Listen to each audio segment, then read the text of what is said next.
Hey everyone, and welcome to my channel. It's Jess. I've made it official. That's how I keep starting my hellos to you guys. I hope you're all doing well. I hope you're doing great, keeping safe, doing your best to stay sane during these times.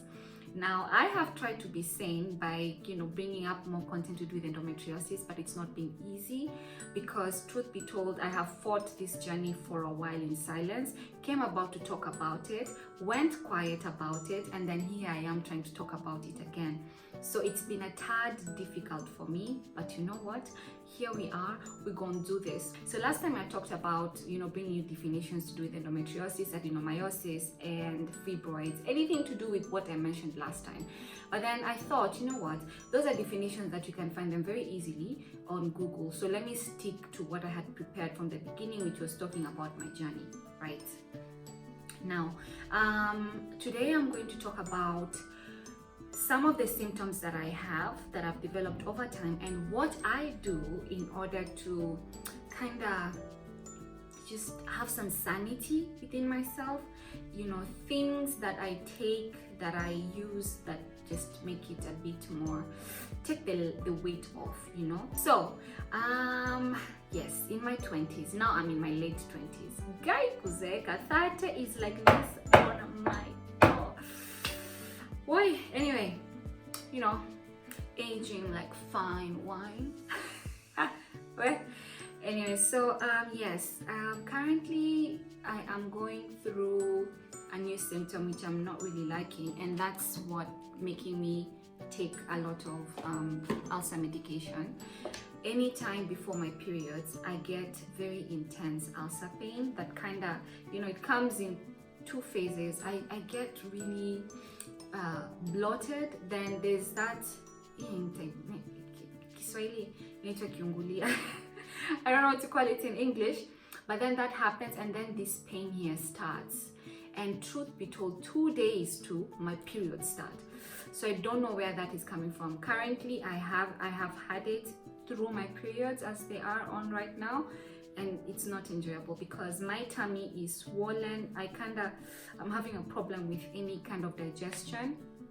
Not that I can feel my digestion happening, but when I take any kind of food right now, I just get very, very adverse reactions. So I don't know what's happening with that part. Other than that, I talked about the, very sensitive breasts. This happens a few days to my periods as well. And now how I manage that is I go braless, and I've talked about it. I honestly go braless, and maybe there's a good thing to kind of boobies because that disappears. And yeah, I just let them, hang on to dear life up until I feel better. I get migraines, quite intense migraines, and so I always have pain meds for headaches in my handbag. This is also before the periods. I get hot flashes. I get really, really hot when my periods are approaching. I don't know what causes that. I get intense diarrhea before my periods. Now during my periods, I get the diarrhea still continues, but then at the same time now it's the dysmenorrhea, what we call cramps, lower backache. Today actually I was experiencing the pain coming down, to my thighs, and feeling like something is just crunching them together. And I know I've been on pain meds, I won't lie. It was impossible for me to go through it without the pain meds. And feeling like I have this nausea, bad taste in my mouth, and I still have the very heavy periods that are going on up until now. And before ovulation, for some reason I get constipated. I do not know why. Why do that to my... I'm sorry. But yes, that happens. Comes the bloating, that also appears during that time. At that time I still have the painful breasts that come about. I get this pain on my lower on my shoulder blade, general fatigue, insomnia. Oh my god, if you know me, you know that I've not been sleeping well for a while. I get the most intense insomnia ever. I wake up with the biggest eye bags could ever imagine. I'm trying to cut the symptoms based on a duration that I'm on. Then I have 1 week where I have no symptom whatsoever. No fatigue, no diarrhea, no constipation, no boob ache, no backache, no migraine, no insomnia, no. Then that week I am like a bride who has been taken for honeymoon in Malibu. Like 100% just on a break, and I enjoy that week to the fullest. That's when I splurge, I eat whatever I've been missing, kind of trying moderation, but sometimes I won't lie, sometimes I get overwhelmed, carried away. But yes, so I'm trying to wrap my head around some of the symptoms that have become quite intense over time, and like how they were when I was younger. Obviously when I go for my checkup, sometimes they'll see a cyst, sometimes there'll just be thickness of the endometrial wall, depending on whether I'm just about to get my periods. Sometimes I'll go and they'll just say they cannot see much because there's an inflammation. Just weird things, weird different things. I don't even want to think about it right now, to be very honest. So yeah, let's jump off to the good stuff. There's that other party side. So currently I am drinking ginger tea. Yeah, so ginger tea is very good as an anti-inflammatory. It also helps with digestion. So when you come to my house, there's one thing you're never going to miss. Maybe let me start there. You're never going to miss this ginger. You're never going to miss this watermelon. You're never going to miss, what else is here? Oh yeah, which is the funny bit. Lots of this. Those are pain meds, another, but I try to switch I try to switch pain medication just so that I also don't get hooked to one drug. Sound like a junkie. Anyway, so yes, when I'm about to get into my periods, I take a lot of tree tomato because tree tomato does help with the immunity, and at the same time I have this belief that it also helps with the blood. I honestly don't know if it's true. I've already talked about ginger because it helps me when as a beverage that I can take that I feel is healthy. So ginger chai, and at the same time it's an antioxidant. So if I can't drink water because sometimes I feel like water has such a blunt taste, I mix this with the watermelon, so like this, and I make a juice, and it's amazing. Something else you'll always find in my house, chia seeds, right? You will always find fennel seeds. This is fennel powder. Got hooked up with this by a very dear friend of mine the other day. I also have this in my handbag. This is crystallized ginger. I don't know if you can see this, but basically I have this for when I get nausea, and at the same time it has properties that are anti-inflammatory, so that's awesome. Let me see how it looks like. So it's like this. Yeah, it's crystallized ginger. Okay, obviously when I have it, will obviously have the ginger effect, but I found it better because before I would chew raw ginger. It was intense. So when I have this, I kind of feel like it's a better vibe, slightly sweeter, more sweeter actually. Helps with the nausea. I'm currently going through some intense amount of nausea. I was missing greasy foods, so you can imagine what I did. I ate greasy food and now I'm paying. Maybe I should show you. If you know me, I generally have a very flat tummy. Okay, let me not say very, I have a flat tummy, but at the moment, yeah, this is my piercing. I am not pregnant, guys. That's what we call an endo belly.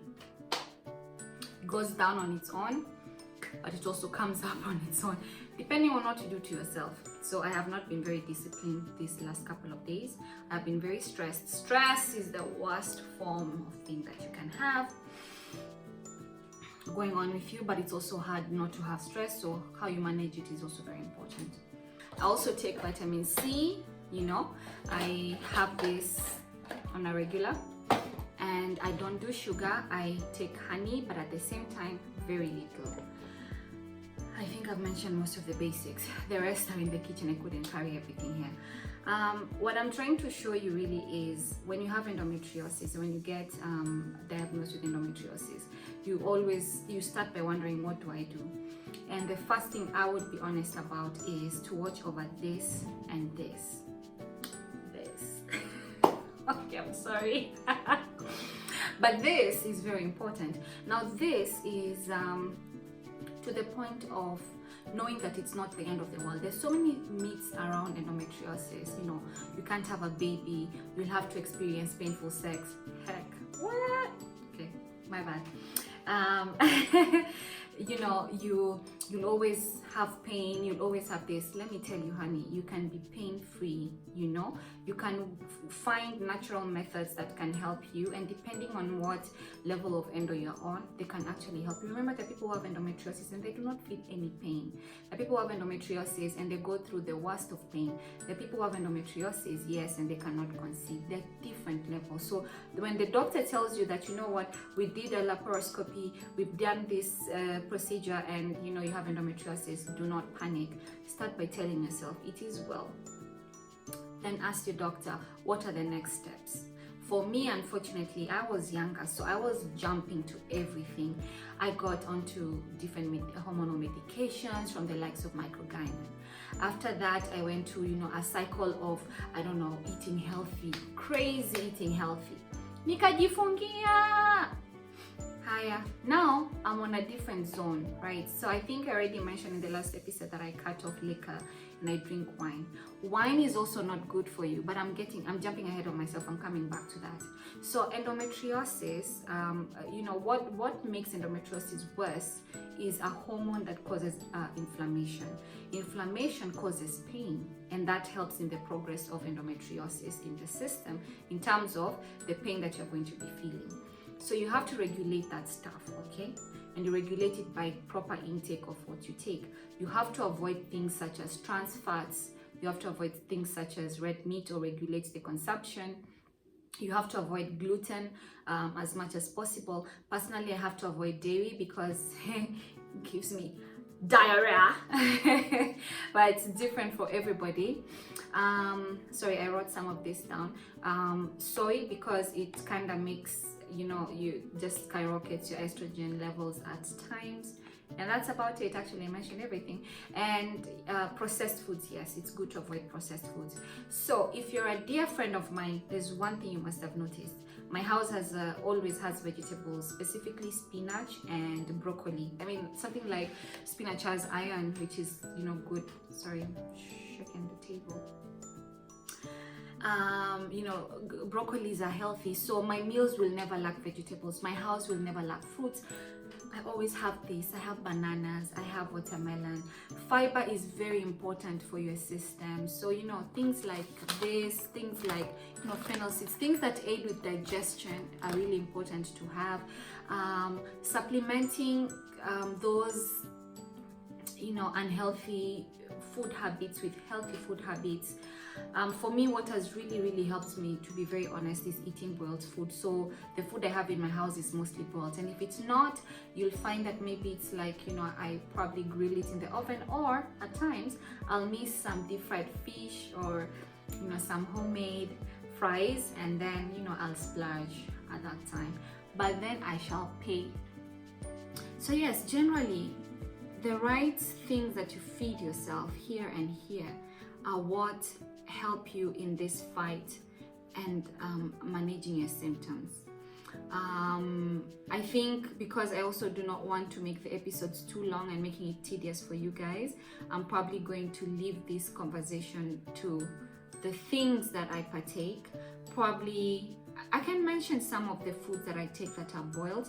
So when I'm eating my vegetables, they're steamed. They just probably have, you know, like that one bread that misbehaves. They probably just have onion, a bit of water, and I steam them. So spinach, broccoli, that applies to that. My chicken, you've seen how I make my chicken. It's, you know, no oil. When I'm having some red meat, I boil it as soup. So I drink the soup, and then I also have it as, you know, kanyama kakando. Sometimes I'll make pilau, but I also avoid too much mafuta, although people say utamu wa pilau ni kitunguu na nini na mafuta. I had promised to be doing English. The sweetness of pilau is in onions and oil, but at the same time, since you have to avoid trans fats and processed foods, it means, you know, taking that down a notch. So I had grown so used to making biryani and stuff. I cut that down a bit. I was so used to starting to make homemade mandazis. I had to cut down on that quite a lot. I stopped baking because I had started to go back into that cycle of eating unhealthy. Sometimes I get carried away with, you know, wine, or as my friend calls it, kamnyweso. Sometimes I'll just go like, weekend, hey. I've cut that off because Lord knows what I was saying. So yes, here's to eating healthy and taking care of us, of her, of she, of me, of Jessie. Because she is me, I am she, we are we. And if I don't take care of myself, if you don't take care of yourself, then who will? You're your first priority. But key, you know, parting shot, you can really manage your symptoms by eating well. You can manage your symptoms by calling it halt when you have to. You can manage your symptoms by avoiding negative things in your life, because stress, not good for hormones, not at all. So guys, we'll continue this conversation in the next episode, so stay tuned. Remember, eat healthy, eat in little bits, do some research, figure out what works for your body, and don't give up on yourself. Lord knows I would have given up a billion times, but I didn't. Neither should you.